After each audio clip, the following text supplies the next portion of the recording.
kemudian sambil bergoyang ya. Saya tangan di sini semua ya.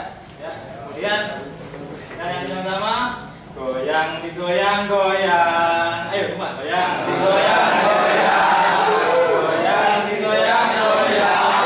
Kalau tidak digoyang nanti bisa sakit pinggang. Putar diputar putar, putar diputar putar. Kalau tidak diputar nanti bisa sakit pusat. Kocok dikocok kocok, kocok dikocok kocok. Nanti kalau tidak dikocok nanti bisa sakit encok. Oke cepat. Goyang digoyang goyang, goyang digoyang goyang. Kalau tidak digoyang nanti bisa sakit pinggang. Putar diputar putar, putar diputar putar. Kalau tidak diputar nanti bisa sakit pusat. Kocok dikocok kocok, kocok dikocok kocok.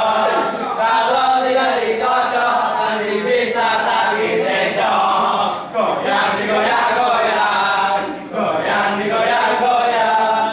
Kalau tidak digoyang nanti bisa sakit pinggang. Putar diputar putar, putar diputar putar.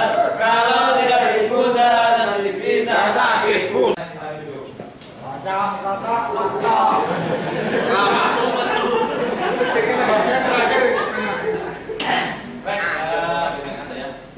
Pak. Assalamualaikum sahabat tidak. Anak juga masih satu. Ada yang tanyakan Pak untuk mengenai pengenalan diri? Sudah cukup.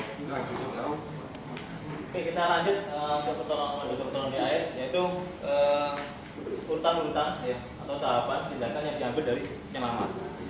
Urutannya ada tahap-tahapannya. Kemudian ketika menghadapi kecelakaan di air. Ini merupakan metode yang saya jelaskan nanti adalah metode yang paling efektif ya dalam memberikan pertolongan pertama korban yang terkena di atau kecelakaan di perairan.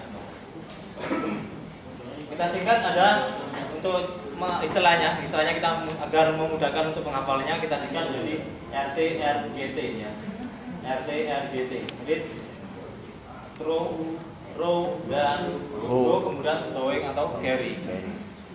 Di sini juga mungkin teman-teman dari Tagana juga merupakan rekan saya juga yang sering bergabung dengan kami, yaitu akan dengan galang.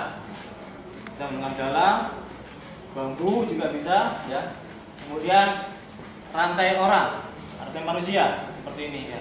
Namun yang perlu diperhatikan di sini adalah jika rantai manusia adalah adanya badi kita ya, adanya badi penolong atau penyelamat agar jika penolong yang berkontak langsung dengan korban dia masih tetap selamat jika terkena atau ditarik oleh korban.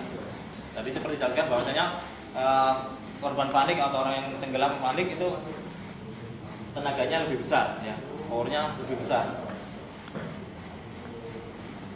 Meraih akan merasa berat untuk melempar karena terbuat dari atom atau plastik ya. Tapi ada yang namanya styrofoam itu bisa lebih ringan. Dan ini juga membahayakan kalau kita melempar kena kepala korban. Kalau styrofoam tidak terlalu keras dan tidak terlalu berat. Kalau yang ini berat, ya, kerasa kena. Kemudian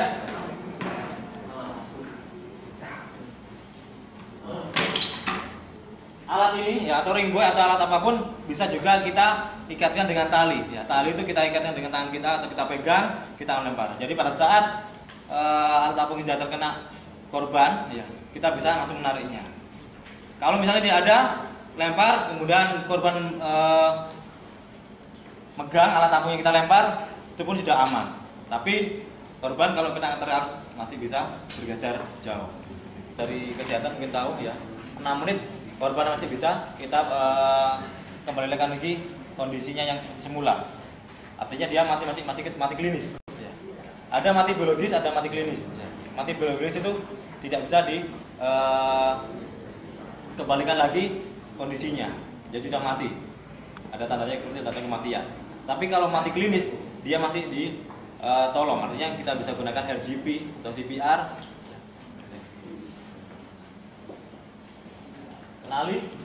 Kenali keadaan korban atau kenali orang-orang yang akan mengalami tenggelam atau akan mengalami bahaya, terutama di perairan.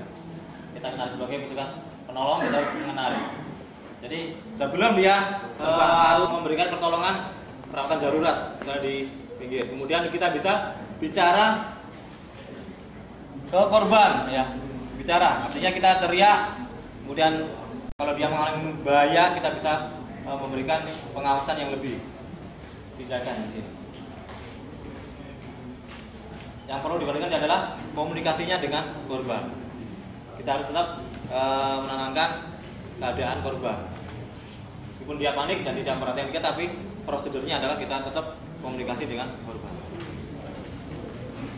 Sampai sini ada yang tanyakan, Pak?